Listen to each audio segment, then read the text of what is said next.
Argentine তারকা Lionel মেসির কলকাতা সফরে যুবভারতী ক্রীড়াঙ্গনে যে চূড়ান্ত বিশৃঙ্খলা তৈরি হয়েছিল সেই ঘটনায় গ্রেফতার হওয়া 9 জনের অন্তর্বর্তী জামিন মঞ্জুর করল বিধাননগর আদালত। এই ঘটনায় তদন্ত চালাচ্ছে সিট।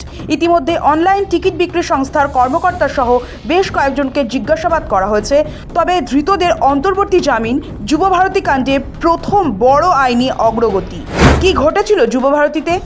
গত 13ই ডিসেম্বর যুবভারতীতে লিওনেল মেসির সফর ঘিরে বেনজির বিশৃঙ্খল পরিস্থিতির সাক্ষী থেকেছে কলকাতাবাসী।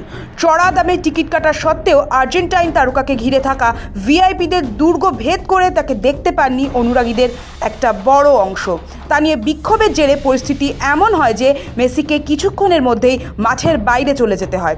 হাজার হাজার টাকা দিয়ে টিকিট কেটে খালি হাতে ফিরে যেতে হয় বহু দর্শককে।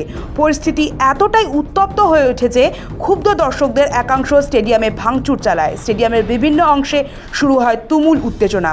গ্যালারি থেকে চেয়ার ভাঙা, মাঠে বোতল ছোড়া, এমনকি ভিআইপি সিটে আগুন লাগানোর মতো ঘটনাও ঘটে। ক্ষোভ থেকে মাঠে সাজানো কার্পেট, ফুলের টপ পর্যন্ত কেউ কেউ ধরে নিয়ে পালাচ্ছেন। সোশ্যাল মিডিয়ায় ছড়িয়ে পড়ে সেই ভিডিও। এতে আয়োজকদের বিরুদ্ধে চূড়ান্ত গাফিলতির অভিযোগ ওঠে। গ্রেফতার হন মূল আয়োজক শতদ্রু দত্ত। ঘটনার পর মুখ্যমন্ত্রী মমতা বন্দ্যোপাধ্যায়ের নির্দেশে গঠিত হয় উচ্চ পর্যায়ের তদন্ত কমিটি। কমিটির সুপারিশ ছিল ঘটনার পূর্ণাঙ্গ তদন্তে সিনিয়র পুলিশ অফিসারের নেতৃত্বে একটি বিশেষ তদন্তকারী দল গঠন করা হোক। সেই মতো এই ঘটনার তদন্তে রাজ্যের দক্ষ আইপিএসদের নিয়ে তৈরি হয় সিট। এদিকে পুলিশের ভূমিকা নিয়ে বিস্তারিত রিপোর্ট তলব করা হয়। কমিটির রিপোর্টের ভিত্তিতে কয়েক ঘন্টার মধ্যে একঝাঁক আধিকারিকের বিরুদ্ধে শাস্তিমূলক পদক্ষেপ করে রাজ্য। জবাবদিহির মুখে পড়তে হয় রাজ্য পুলিশের ডিজিকেও। সাসপেন্ড হতে হয় বিধাননগর পুলিশের উচ্চপদস্থ আধিকারিককে। সিটের তদন্ত নিয়ে প্রশ্ন।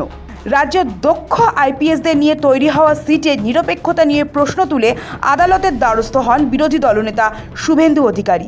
আরও কয়েকজন জনস্বার্থ মামলা দায়ের করে দাবি তোলেন এই তদন্ত সিবিআইকে দিয়ে করানো হোক।